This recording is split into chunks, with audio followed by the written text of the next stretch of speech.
नमस्कार दोस्तों, रेल ज्ञान चैनल में आपका स्वागत है। मैं आरवी यादव आज आप लोग को ट्रैक मशीन के बारे में कुछ ऑब्जेक्टिव क्वेश्चन है उसको बताने जा रहा हूँ। आप इस चैनल पे नया है और ये वीडियो अगर आपको अच्छा लगे तो इसको सब्सक्राइब और लाइक ज़रूर करें और बेल आइकन को ज़रूर दबाएं।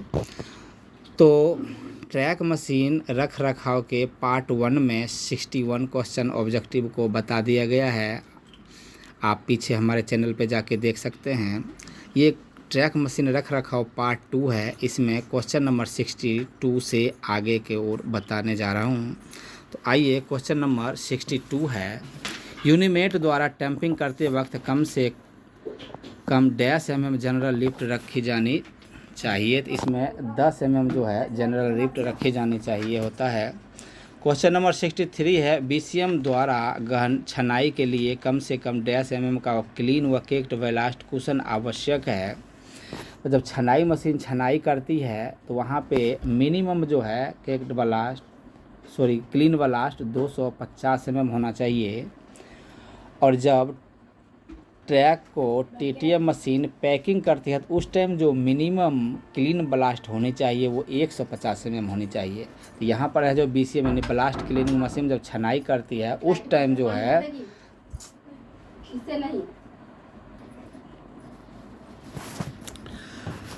आइए, क्वेश्चन नंबर 64 है, वेलास्ट क्लीन मशीन की कटर चेन को डैश mm चौड़ाई में कोई अवरोध नहीं आना चाहिए।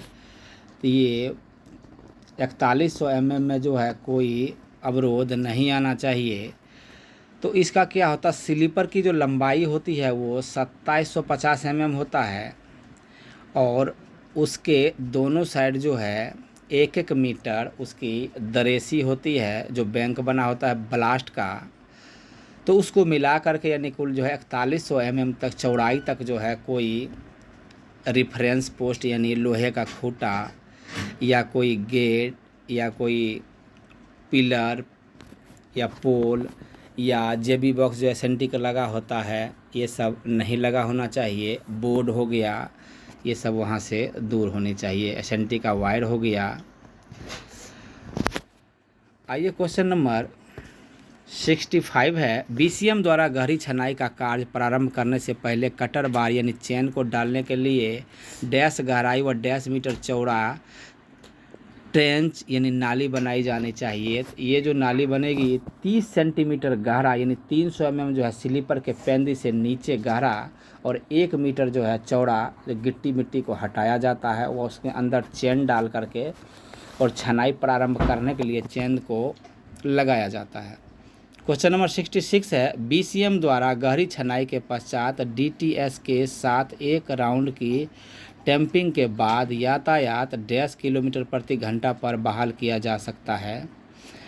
तो एक बार जब डीटीएस यानी डायनामिक ट्रैक स्टेबलाइजर जो ट्रैक को दबाने वाली मशीन आती है, छनाई करने के बाद जब वो चल जाती है, छनाई के बाद पैकिंग होती है, पैकिंग के बाद जब डीटीएस उस पर से निकलेगी तो 40 किलोमीटर प्रति घंटा के हिसाब से ट्रैक को फिट दिया जा सकता है। यानी उसके ट्रैक के ऊपर से 40 किलोमीटर प्रति आवर से ट्रेन पास हो सकता है। क्वेश्चन नंबर 67 है, PQRS द्वारा नवीनीकरण के लिए कम से कम डैश घंटे का ब्लॉक आवश्यक है। तो 4 घंटे का ब्लॉक जो है कम से कम आवश्यक है। क्वेश्चन नंबर 68 है, PQRS वेस्ट डिपो में कम से कम डैश साइडिंग और डैश मीटर लंबी और डैश मीटर लंबी शंटिंग नेक से जुड़ी होनी चाहिए। तो इसका जो है 3 मीटर साइडिंग और 500 मीटर लंबी और 300 मीटर जो है लंबी 350 मीटर लंबी जो है इसका साइडिंग होनी चाहिए। क्वेश्चन नंबर 69 है, ऑक्सिलरी ट्रैक डालने के लिए CST9 प्लेट लकड़ी के गुट के 560 × 250 × 125 mm साइज के डैश मीटर अंतराल पर लगाए जाने चाहिए। तो ये जो है 1.5 से 2 मीटर के अंतराल पर जो है लकड़ी के गुट के लगाए जाने चाहिए। क्वेश्चन नंबर 70 है, ऑक्सिलरी ट्रैक का लेवल वर्तमान ट्रैक के लेवल से डैश mm से ज़्यादा ऊंचा नहीं होना चाहिए। तो ये जो है 50 mm से ज़्यादा ऊंचा नहीं होना चाहिए। और अगर इससे ज़्यादा ऊंचा होता है तो इंजन के आगे जो पत्ती लगी होती है वो इससे टच करने लगता है। यही कंडीशन जब ट्रैक को पैकिंग करने के लिए गले की खोलाई अंदर की तरफ किया जाता है तो ब्लास्ट की ऊंचाई जो होती है वो भी 50 mm से अधिक ऊंचा नहीं होना चाहिए। उससे ज़्यादा ऊंचा होने पर ट्रेन के आगे जो इंजन के नीचे में जो पत्ती लगी होती है उससे ये टकराने लगता है और गिट्टी आगे पीछे खिंडने लगती है। तो आदमी जो वहाँ खड़ा होता है उसको चोट लगने की डर रहता है, इसलिए ऐसा किया जाता है। क्वेश्चन नंबर 71 है, एक सेट TRT के लिए डैश BFR को मॉडिफाई किया जाता है। तो 30 BFR जो है उसमें मॉडिफाई किया जाता है। क्वेश्चन नंबर 72 है, TRT के मॉडिफाई VFR में PSC स्लीपर लोड करने के लिए MCI इंसर्ट के बाहर की ओर स्लीपरों के प्रत्येक लेयर के बीच डैश साइज के वुडन वेटन लगाए जाने चाहिए। तो ये 75 × 75 mm का जो है लकड़ी का गुटका लगाए जाने चाहिए। क्वेश्चन नंबर 73 है, TRT द्वारा नवीनीकरण के लिए नई रेलों को पेयरिंग करके रेल पथ के सेंटर से 1.5 मीटर दूरी पर रखा जाता है। तो ये जो है 1.5 मीटर दूरी यानी 1.5 मीटर दूरी पे रखा जाता है। क्वेश्चन नंबर 74 है, T28 के कॉलरों को अवरोधों से पास करने के लिए 1.5 सेंटीमीटर लंबे और 1.5 लकड़ी के गुटके तैयार रखने चाहिए। तो 60 सेंटीमीटर लंबा और 60 लकड़ी के 60 गुटके रखने चाहिए जब T28 मशीन चलती है। क्वेश्चन नंबर 75 है, T28 कैन के रेल व्हील को टिकाने के लिए डैश रेल पीस व 1.5 सेंटीमीटर लंबे तैयार रखने चाहिए। तो 4 रेल के पीस जो है 70 सेंटीमीटर के रखने चाहिए कम से कम। क्वेश्चन नंबर 76 है, machine operator medical category dash में फिट होना चाहिए। तो A3 में जो है फिट होना चाहिए, जो मशीन ऑपरेटर यानी ड्राइवर होगा। क्वेश्चन नंबर 77 है, मशीन ऑपरेटर को पुनश्चर्या पाठ्यक्रम के लिए IRTMTC इलाहाबाद प्रत्येक डैश वर्ष के अंतराल पर भेजा जाना चाहिए। तो मशीन ऑपरेटर को प्रत्येक 3 साल पर जो है इलाहाबाद ट्रेनिंग के लिए भेजा जाना चाहिए। क्वेश्चन नंबर 78 है, नई लाइनों के कार्य डबलिंग व गेज कन्वर्जन कार्यों पर मशीन को लगाने से पहले असमतलता 36 मीटर वे से आधार पर निम्न से अधिक नहीं होना चाहिए। तो ये जो है 15 mm से अधिक नहीं होना चाहिए। क्वेश्चन नंबर 79 है, ट्रैक मशीन पर कार्य करने वाले टेक्नीशियन व हेल्पर मेडिकल कैटेगरी डैश में पास होने चाहिए। तो ये B1 में जो है पास होने चाहिए। जो टेक्नीशियन और हेल्पर होगा जो मशीन के ऊपर काम करता है, और जो उस पर मशीन के ड्राइवर होगा वो A3 मेडिकल पास होना चाहिए।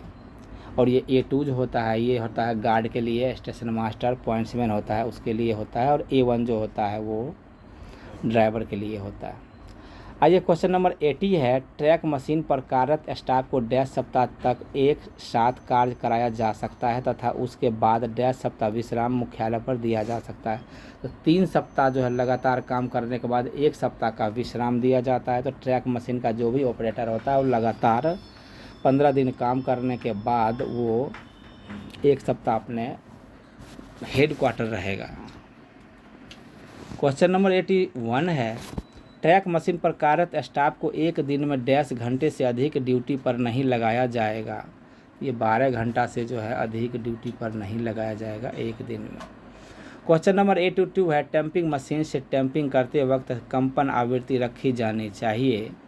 ये 35 हर्ट्ज जो है रखी जानी चाहिए।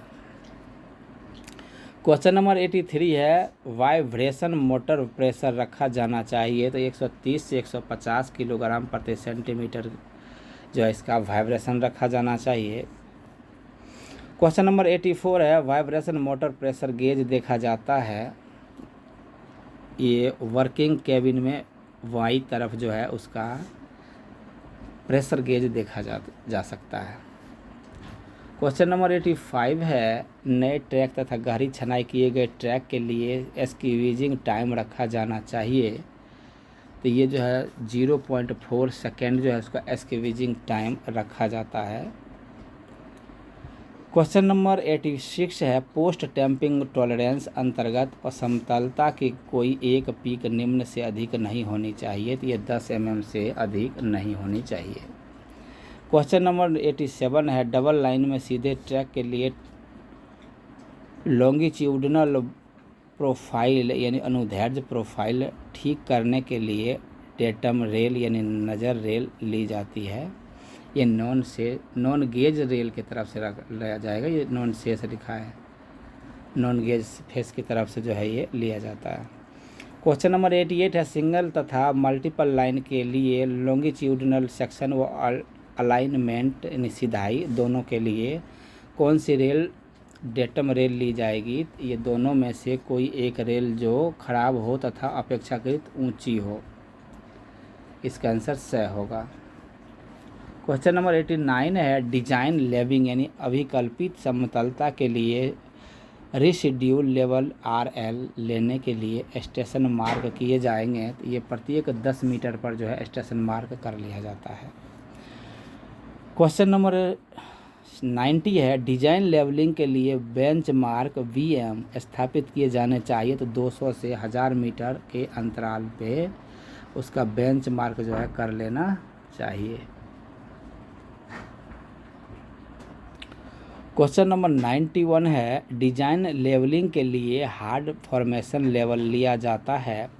ये प्रत्येक 5वें जो है स्टेशन पे उसका लेवल लिया जाता है। क्वेश्चन नंबर 92 है, 52 किलोग्राम रेल PSC स्लीपर व 300 mm बैलास्ट कुशन के लिए रीडिजाइंड प्रोफाइल फॉर्मेशन लेवल से कितनी ऊंची होनी चाहिए? तो ये 740 mm जो है ऊंची होनी चाहिए। क्वेश्चन नंबर 93 है, 60 किलोग्राम रेल PSC स्लीपर व 300 mm बैलास्ट कुशन के लिए रीडिजाइंड प्रोफाइल फॉर्मेशन लेवल से कितनी ऊंची होनी चाहिए? तो ये 700 mm जो है ऊंची होनी चाहिए। क्वेश्चन नंबर 94 है, डिजाइंड लेवलिंग में प्रत्येक 10 मीटर पर गणना की गई लिफ्ट वैल्यू को स्लीपरों पर लिखा जाता है, एक स्लीपर छोड़कर लिखा जाता है।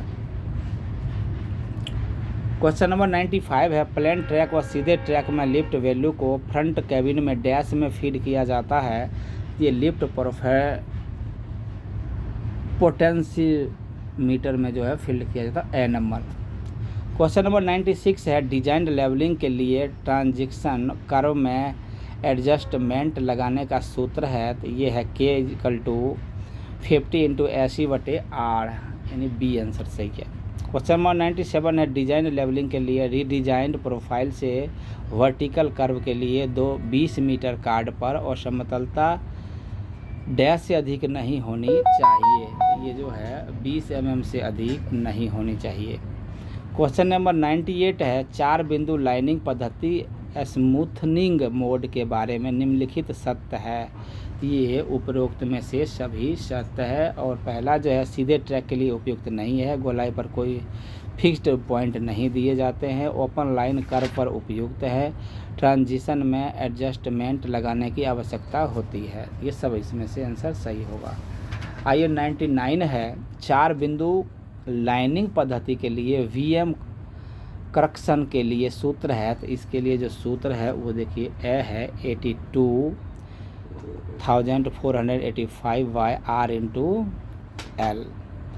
100 नंबर क्वेश्चन है, 4 बिंदु लाइनिंग पद्धति में एरर रिडक्शन में रेशो लैम्डा का मान है। तो ये जो है 6 लगभग। क्वेश्चन नंबर 101 है, 4 बिंदु लाइनिंग में ट्रांजिशन पोर्शन में एडजस्टमेंट डैश मीटर लंबाई में डैश स्लीपरों तक लगाए जाते हैं। ये 20 मीटर में 32 स्लीपर तक जो है लगाए जाते हैं।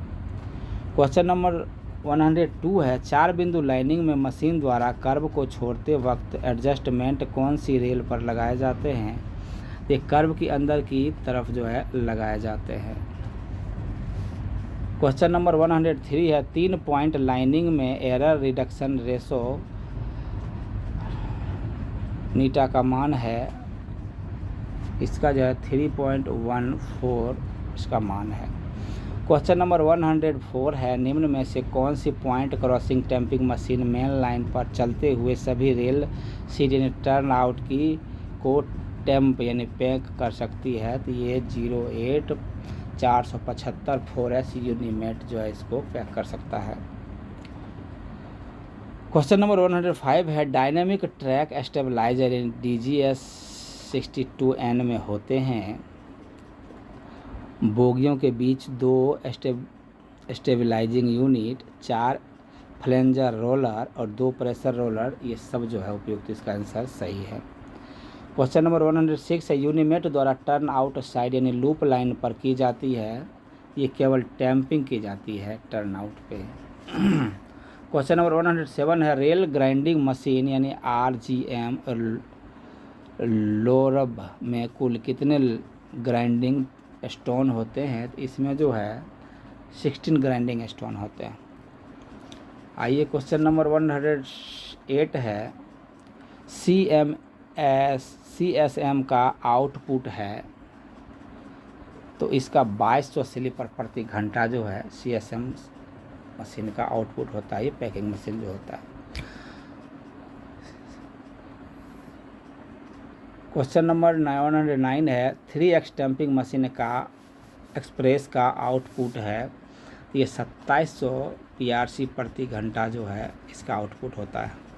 क्वेश्चन नंबर 110 है BCM का आउटपुट यानी ब्लास्ट क्लीनिंग मशीन का जो आउटपुट होता है 550 घन मीटर प्रति घंटा। क्वेश्चन नंबर 111 है ड्यूमेटिक टैंपिंग मशीन का आउटपुट है तो 1600 स्लीपर प्रति घंटा। ये सब क्वेश्चन में से ज़रूर एक क्वेश्चन पूछा जाता है किसी भी JEE एग्ज़ाम में, LDC वाला में। क्वेश्चन नंबर 112 है PQRS का प्रति घंटा आउटपुट है, तो ये 20 पैनल जो है PQRS मशीन 1 घंटा में उसका आउटपुट होता है। क्वेश्चन नंबर 113 है TRT का प्रति घंटा आउटपुट है, तो TRT का जो प्रति घंटा आउटपुट होता है 400 मीटर जो है होता है। क्वेश्चन नंबर 114 है CSM टैंपिंग मशीन का प्रति माह का आदर्श आउटपुट संदर्भित किया गया है, तो ये 110 किलोमीटर जो है किया गया है। क्वेश्चन नंबर 115 है टैंपिंग एक्सप्रेस 3X का प्रति माह का आदर्श आउटपुट संदर्भित किया गया है, तो 150 किलोमीटर जो है आउटपुट संदर्भित किया गया है। क्वेश्चन नंबर 116 है PQRS की एक पोर्टल क्रेन का प्रति माह का आदर्श आउटपुट संदर्भित किया गया है, तो ये 15 किलोमीटर प्रति पोर्टल जो है किया गया है। क्वेश्चन नंबर 117 है डिजाइंड लाइनिंग व लेवलिंग के सर्वेक्षण अंतर्गत स्टेशन नंबर को रेल की वेब पर डैश रंग से रंगा जाता है, ये पीले रंग से जो है रंगा जाता है।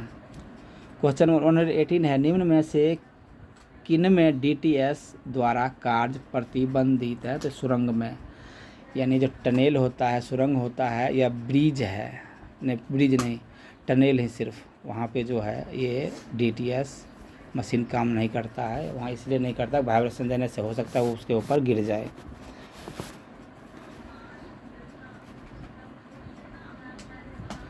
क्वेश्चन नंबर 119 है टैंपिंग टूल की गहराई के लिए जीरो सेंटिंग निम्न के संदर्भ में की जाती है, तो ये रेल के टॉप से किया जाता है।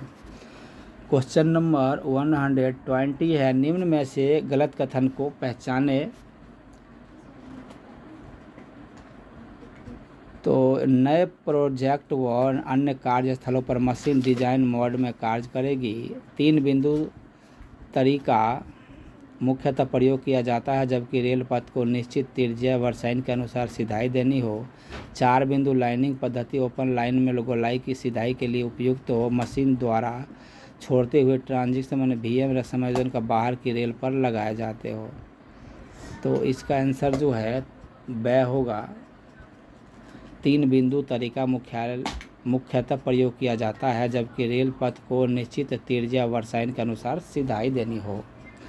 क्वेश्चन नंबर 121 है निम्न में से कौन सी मशीन में 2 कॉर्ड लाइनिंग पद्धति प्रयुक्त होती है। 2 कॉर्ड मशीन प्रयुक्त होती है, इसका आंसर आपको कमेंट बॉक्स में बताएंगे, इसमें हम नहीं लगाए हैं। क्वेश्चन नंबर 122 है CSM में डैश टैंपिंग टूल होते हैं, तो ये 32 टैंपिंग टूल होते हैं। क्वेश्चन नंबर 123 है गोलाई में जब स्मूथनिंग मोड में टैंपिंग मशीन कार्य करती है। डैश रेल को समतलता के लिए संदर्भ रेल माना जाता है। तो ये जो है अंदर की रेल को माना जाता है। क्वेश्चन नंबर 124 है, निम्न में से कौन सी सीव BCM मशीन में काम नहीं आती है? तो ये 60 mm का सीव जो है उसमें काम नहीं आती है। क्वेश्चन नंबर 125 है, 4 पॉइंट लाइनिंग व 3 पॉइंट लाइनिंग में कार्ड वायर की लंबाई होती है। ये 4 पॉइंट लाइनिंग में होती है।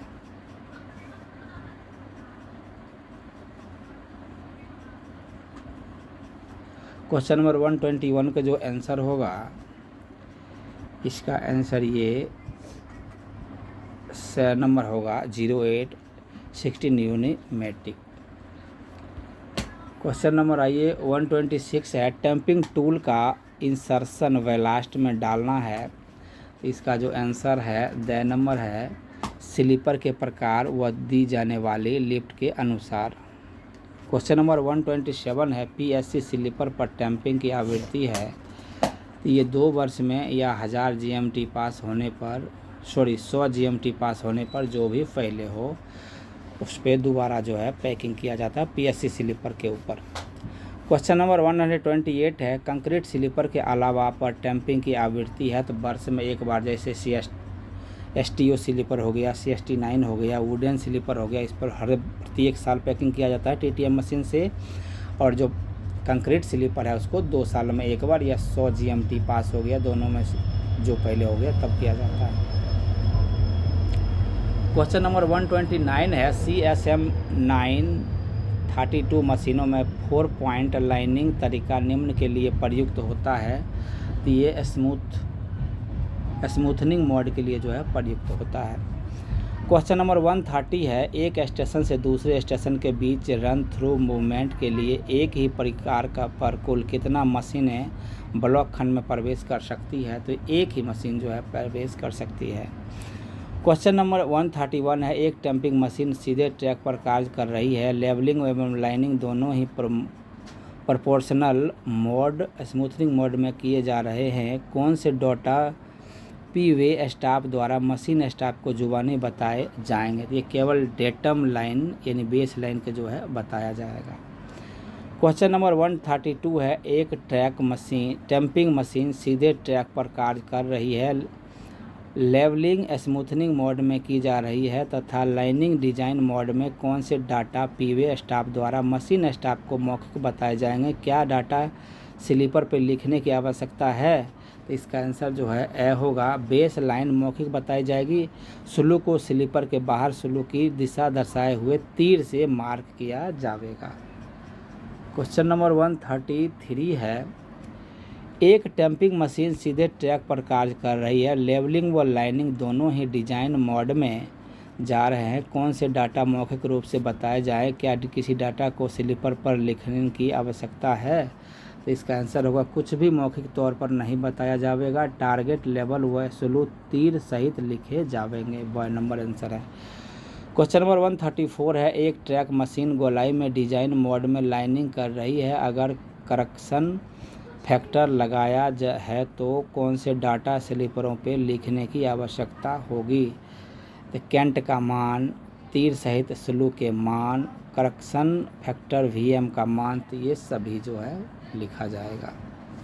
क्वेश्चन नंबर 135 है, एक टैंपिंग मशीन गोलाई पर लेवलिंग व लाइनिंग दोनों डिजाइन मोड में 3 पॉइंट पद्धति से कर रही है, कौन से डाटा स्लीपर पे लिखे जाएंगे? ये सभी डाटा जो है लिखे जाएंगे। टारगेट लेवल, स्लू का मान, कैंट का मान और सैद्धांतिक वर्साइन।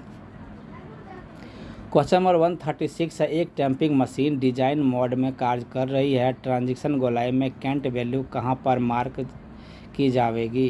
तो ये ऊंची रेल की रेल सीट पर स्लीपर के अंदर जो है मार्क किया जाएगा, ए नंबर। क्वेश्चन नंबर 137 है, डिजाइन मोड में स्लू मार्क किए जाएंगे, स्लीपर के सेंटर पे स्लू की दिशा दर्शाते हुए कम से कम 5 स्लीपर अंतराल पे। यही आंसर इसका सही होगा। तो ये मशीनी रख रखाव का मैंने पार्ट 2 यहीं पे ख़त्म होता है। आप इस चैनल पे नया हैं और ये वीडियो आपका अगर आपको अच्छा लगे तो सब्सक्राइब और लाइक ज़रूर करें और बेल आइकन को ज़रूर दबाएं, ताकि मेरे द्वारा नेक्स्ट वीडियो जो अपलोड किया जाएगा उसकी नोटिफिकेशन आप तक आसानी से मिलती रहेगी। और अभी इस चैनल पे रेल ज्ञान चैनल पे तकरीबन 75-77 वीडियो अपलोड किया गया है। इसमें कुछ शॉर्ट वीडियो है, तो जो LDC JEE पीवे की तैयारी कर रहे हैं उनके लिए कम से कम 60 वीडियो जो है बहुत काम की है, उसको देखें। कुछ जो है प्रैक्टिकली भी बताया गया है और कुछ दिन के बाद प्रैक्टिकली भी और बताया जाएगा। धन्यवाद।